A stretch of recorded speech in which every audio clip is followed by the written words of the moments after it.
Dia tonga soa atao anatin'ny fandarana meteo indray manolotra ny arahava toko klasy toko vavy.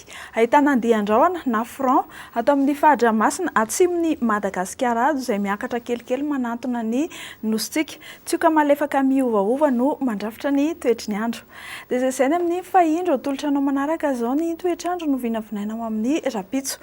Ho amin'ny maraina no anomboantsika azy andrahoana na anjombona ny andro ny amin'ny faritry ny afovoantany iray manontolo, ny faritany Antsiranana sy ny faritany Toamasina ary Vadivavy fa mety arahana orana izany, ny amin'ny faritra Antsirabe sy ny faritra Atsimo Atsinanana ary ny ilany Atsinanana Moronmania, Hotomatsihatra sy Iorombe.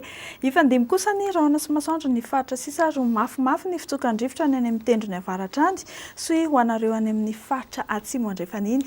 Ho amin'ny rapitso tolakandro ary dia hipoitra indray ny orana tandrifin-drahona mety arahakotroka ny amin'ny faritany Antananarivo sy ny faritany Fianarantsoa iray manontolo mahazo ny faritra Mangoro, Atsinanana ny distrikany Analalava sy Antsohihy ary ny antintany ny faritry Melaky sy Menabe iny. Andrahoana na andrahoana vitsy ny andro ny amin'ny faritra sisa.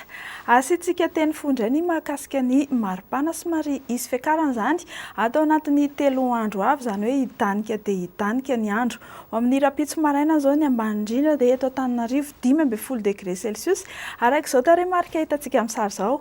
Ho amin'ny rapitso hariva ny maripana ambony indrindra dia 4 degré Celsius izay hitantsika any amin'iny faritra Antsohihy iny.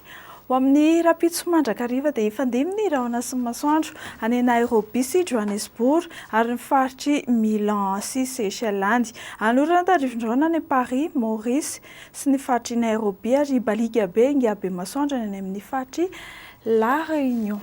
Ho amin'ny rapitso maraina ary dia hiposaka amin'ny 5 ora mahery 4 minitra ny anjara masoandrontsika ary lentika amin'ny 9 ora mahery 14 minitra.